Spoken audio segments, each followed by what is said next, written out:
Doctor Tunesi, gracias por acompañarnos. No sé si estuvo de acuerdo con la presentación respecto de que esto es el gran paraíso. Sí, estoy de acuerdo y podríamos definir que la situación es de una proliferación casi exponencial del juego en los últimos años. Entonces estamos desbordados del lado de la oferta. La matriz con que se desenvuelve esta actividad es básicamente la misma. No hay transparencia en la adjudicación de licencias. Son siempre oscuros y turbios negocios dados de favor. La regulación es pobre o escasa o inexistente y los controles, bueno, prácticamente no existen, o si existen son corruptos. En consecuencia, es una actividad que está muy en auge y muy empujada, muy estimulada para lograr financiamiento espurio de la política y de otras actividades. Es lamentablemente así. A mí me gusta decir que el juego, si bien es una actividad lícita, porque no hay que considerarla una actividad ilícita, porque eso es justamente lo contrario, pero bueno, es una actividad lícita que conlleva, como usted dijo, un altísimo riesgo social, que impacta muchísimo en las sociedades, sobre todo en la gente de menores recursos, y que por lo tanto debe ser fuertemente controlada y regulada por el Estado, ¿no? Ayer se puso en superficie la situación de este empresario del juego en Corrientes, que le secuestraron, Corrientes, sí, ¿no? Sí, Corrientes, efectivamente. Le secuestraron a la nieta, y ahí empezamos a tomar conocimiento que este señor es dueño de todas las casas de juego de Corrientes y sus alrededores, claro, ¿no? Claro. Bueno, fíjese que están cartelizados los principales grupos, ahora empiezan a surgir a la superficie, hay programas de mucha difusión, libros que se han escrito sobre el tema. Me parece que eso es un progreso, pero para que tengamos una idea, yo estoy terminando un mapa del juego en la Argentina, con un relevamiento provincia por provincia. Ahí aparecen y se identifican los mismos nombres y las mismas personas, pero nosotros tenemos presuntivamente, de acuerdo a estudios más serios, algo así como 480, 500 salas de juego o de apuestas en el país, lo que hace un casino cada 100.000 habitantes. Es una proporción desmesurada, única. No sé cuánto es el nivel de apuesta, pero podríamos decir que está en cerca de los $200 per cápita por año, el nivel de apuestas en la Argentina. Es un número elevado. Y efectivamente, bueno, usted ve lo que ha pasado aquí en la ciudad de Buenos Aires, es de un escándalo inimaginable. Si usted ve con qué meticulosidad y con qué detalle fue creciendo ese gran lugar de apuestas que es el casino ahí en Palermo, y que todo ese auge coincide con el desembarco de Cristóbal López y con resoluciones, decretos y disposiciones y después nuevamente decretos que van convalidando cada paso como un mecano que fue siendo armado, usted se va a dar cuenta que esta gestión tiene un obsesivo empeño en promover la actividad del juego y dársela a amigos de allegados. Empezando por la cabeza máxima del país, que es el presidente de la Nación, Néstor Kirchner, prácticamente lo reta a Cristóbal López y lo obliga a elevar la cantidad de máquinas tragamonedas en los casinos. Pero no es serio. Bueno, no solo no es serio, mire, las máquinas tragamonedas en Palermo existían con un estatus ahí un poco raro. 70 máquinas había autorizado Gallo, que fue el presidente de lotería de la época de Duhalde, y estaban ahí con el argumento de que la crisis de la actividad hípica. La actividad hípica es una actividad muy generadora de empleo, es cierto eso. Bueno, la apuesta es la parte final de una cadena de empleo que pasa por la cría, el entrenamiento, la formación de todas las cuestiones que están vinculadas. Es cierto, bueno, pero con ese argumento se empezó a poner la idea de que había que dotar de juegos a los hipódromos para lograr un mayor atractivo y mayor concurrencia de público. Bueno, entonces ahí empezó, pero bueno, era una cuestión incipiente. Kirchner se encarga de validar este convenio Ciudad de Buenos Aires, Estado Nacional. La Ciudad de Buenos Aires no reclama la jurisdicción sobre el tema del juego como corresponde, siendo que es competencia de la ciudad. No puede haber juego explotado por Lotería Nacional en territorio de ninguna provincia. Se comercializa y se explota los juegos por la provincia o por el estado donde están ubicados. Entonces, lo primero que hizo Kirchner fue poner de acuerdo, obligar a Ibarra en su momento a firmar el acuerdo y dictar un decreto convalidando ese convenio donde la Ciudad de Buenos Aires renuncia a la jurisdicción a cambio de un porcentaje de las utilidades o de los ingresos. Bueno, y ahí empezó, enseguida ponen, de las 70 pasamos a 3.000 máquinas. Eso lo pone un señor Waldo Farías, que era el ministro de Economía de Kirchner allá en Río Gallegos, en Santa Cruz, que lo trajo como presidente del Instituto de Lotería, de la Lotería Nacional, para que vea qué personaje.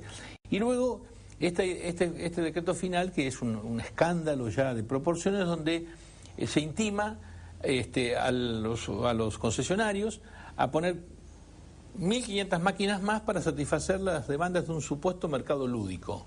Mercado lúdico. Mercado lúdico. Qué bueno. Y en el mismo decreto no termina ahí, porque en el mismo decreto, 10 años antes de que venza la concesión del hipódromo, que vencía en el 2017, es decir, en el 2007, Kirchner decide prorrogar por 15 años más, hasta el 2035, la concesión.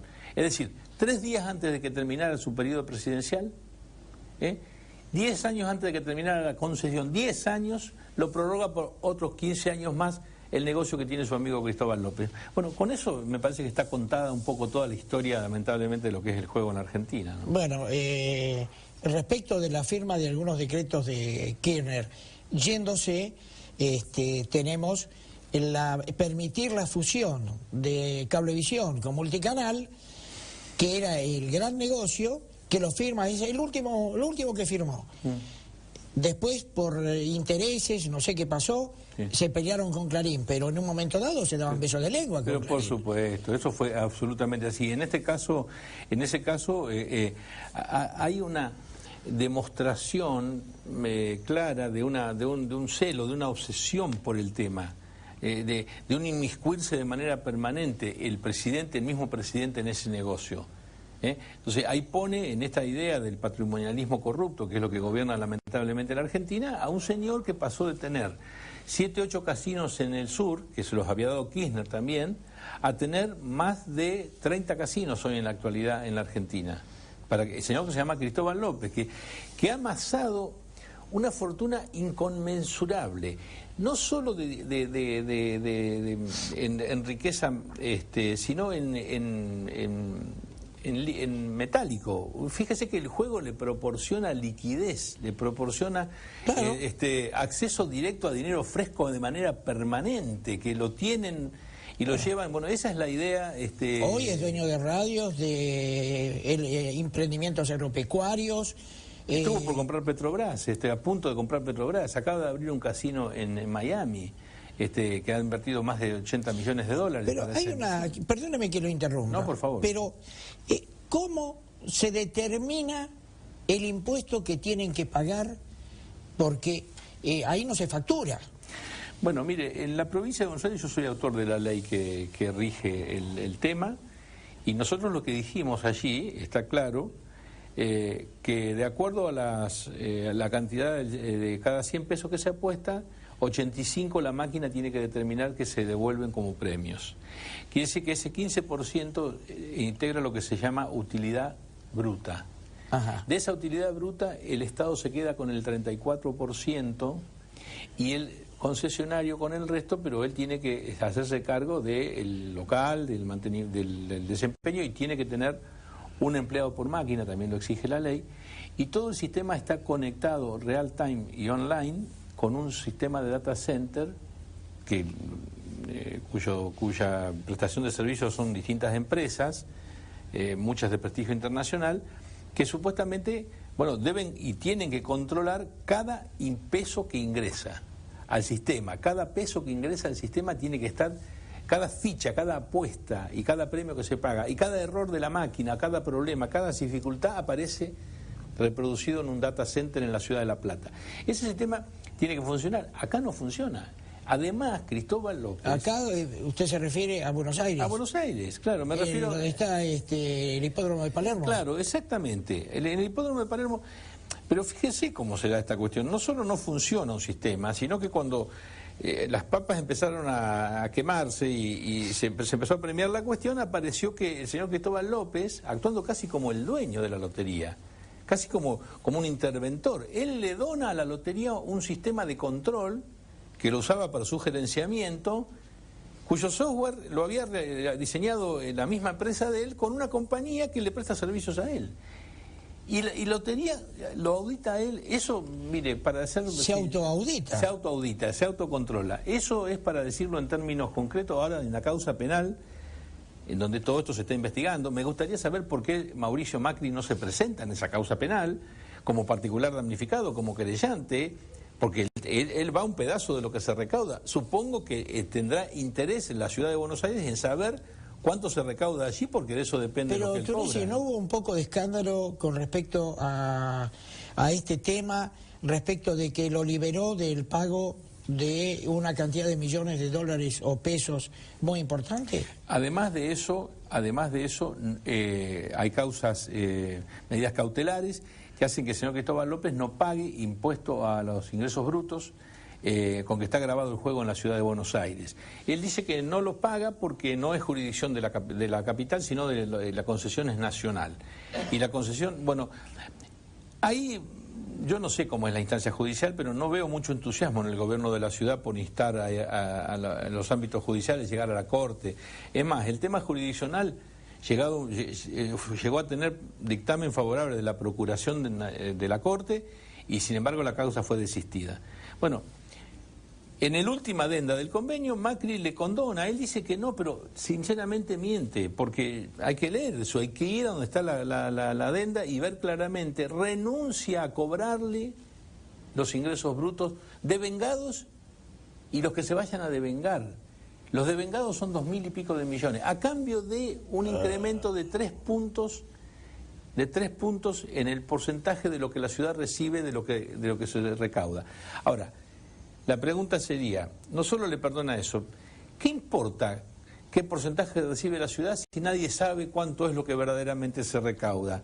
¿3 puntos de qué? ¿De 10, de 100, de 1000? ¿De cuántos son 3 puntos? Si no sabemos, porque no queremos auditar y no sabemos cuánto se recauda, evidentemente es una situación escandalosa, es una situación donde hay tráfico de influencias, donde efectivamente entre bueyes no hay cornada, es un tema incómodo. El tema de la última adenda fue aprobada en la legislatura de esta ciudad en un trámite récord, entró un viernes, cuando ya estaba terminando el periodo de los legisladores, estaban yendo, en diciembre, el viernes, y se aprobó el lunes, con el voto del kirchnerismo y del macrismo esa adenda, sin tener en cuenta el procedimiento de doble lectura que marca la Constitución para ese tipo de cosas.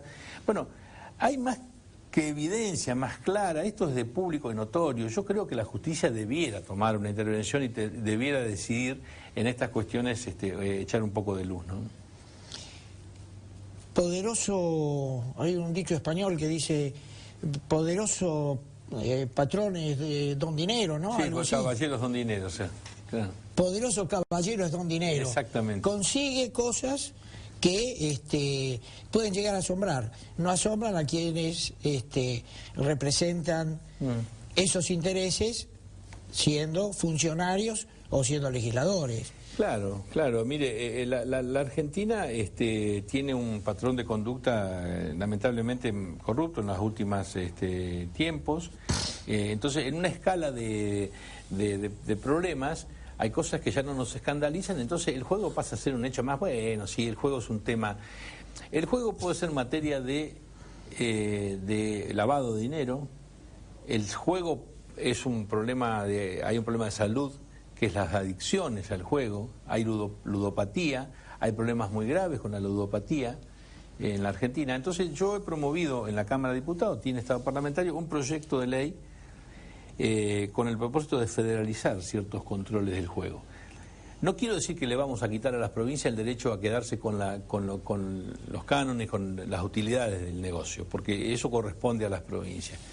Pero yo creo que la nación, en función de prevenir las ludopatías, es decir, proteger la salud, y en función de saber si se lava o no se lava, prevenir el delito de lavado, que es un delito internacional, podría tener conexión online. Hoy la tecnología lo permite, con todas las terminales de juego que hay en el país, y tener una conexión online en la unidad de investigación del lavado, fiscal de investigación del lavado, en la UIF.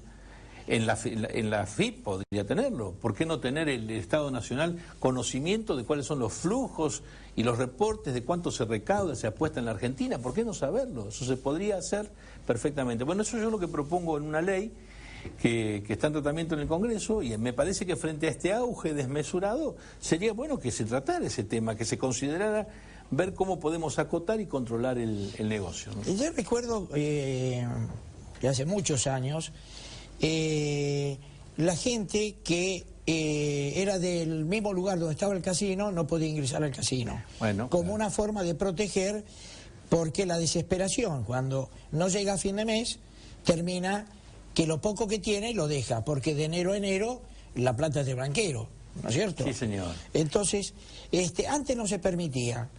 Y resulta que ahora tenemos al lado de una escuela. Eso era una sabia resolución. Mire, en la reforma de segunda generación que nosotros propusimos en la provincia y que nunca se trataron tampoco, proponemos, hay que identificar a los apostadores. Hay que determinar el mínimo del nivel de apuesta. No puede ser que una señora a las 9 de la mañana salga del supermercado y vaya a jugarse las moneditas en el bingo de al lado. Eso es un escándalo, es una situación, es el impuesto al tonto. Entonces, usted tendrá que estar, a la desesperación. A la desesperación. Usted tendrá que estar identificado. Hay que hacer sistemas de protección, de autoprohibición de ingreso, y sistemas que permitan a un familiar que tenga derecho alimentario a impedir que el alimentante concurra a perder los dineros en el bingo. Hay que pagar con cheques los premios de determinada magnitud. Entonces, son todas normas protectivas que tienen que tener una verdadera regulación. Y por supuesto, como usted dice, sacar los bingos de los centros de las ciudades, ponerlos afuera, hacer que la gente no pueda... Son predadores los bingos en la forma que está funcionando. Usted tiene que ir al centro de Pergamino, en la provincia de Buenos Aires, o al centro de ciudades de Azul, o de cualquier ciudad del centro, y va a ver cómo han depredado todo el entorno de esos centros, de esos lugares, ciudades hermosas, la esencia de los bingos, donde aparecen problemas en los negocios, dificultades, problemas de adicciones. Entonces, esa situación debe ser claramente regulada por el Estado. Y claramente lo que usted dice, ese viejo ejemplo de que al vecino del lugar no se le permitía para que no fuera a perder en el casino el producto de su esfuerzo, de su trabajo, ¿no? Yo tuve oportunidad de, en Chaco, cuando uno está con tiempo ocioso, que ya no se sabe qué hacer, claro, bueno, ir a ver el casino. Yo no soy jugador, pero ver, estoy ahí, quiero ver de qué se trata.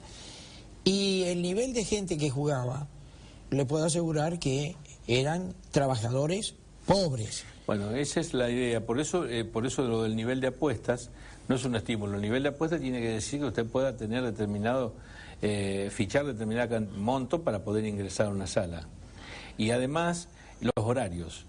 Los horarios es otra cosa que no puede ser, no puede funcionar 24 por 24. Bueno. A las 9 de la mañana, a las 8 de la mañana están abiertos y a cada las minuto 7, se recauda. Y los casinos no tienen una persona por máquina. Claro, además. Bueno, entonces son todas cuestiones que creo que el Estado debe tomar muy presente y debe controlar. En síntesis, disminuir la oferta y aumentar la regulación y aumentar los controles, poner un foco en esa cuestión me parece que sería el camino a seguir. Esperemos que las nuevas autoridades que vayan a suceder este gobierno pongan un poco el ojo en estos temas. Inclusive investigar si no hubo acciones de mala fe en estas concesiones graciosas, ¿no? Estoy de acuerdo, creo que habría que hacerlo y me parece que claramente hay que terminar de transparentar, digamos. Tenemos una ley de financiamiento de la política, pero bueno, vamos a los lugares donde efectivamente están los recursos que en negro para financiar la política. El juego, lamentablemente, es uno de ellos. Entonces, me rectifico. Ninguna concesión se da graciosamente. Bueno. Se da mediante determinado tipo de arreglos y convenios. Por supuesto. Gracias por acompañarnos. No. Si le va bien en esto, yo creo que le está haciendo un bien a la población. Bueno, muchas gracias. Vamos a intentar seguir con este tema que es muy interesante y creo que le estamos despertando conciencia. Ya hay más gente que se ha interesado en el tema, hay otros legisladores, hay actividad pública en torno al tema, así que bueno, gracias también por la difusión del tema y la ayuda que ustedes nos dan de los medios. Suerte y gracias. Muchas gracias. Vamos a un corte, señor director.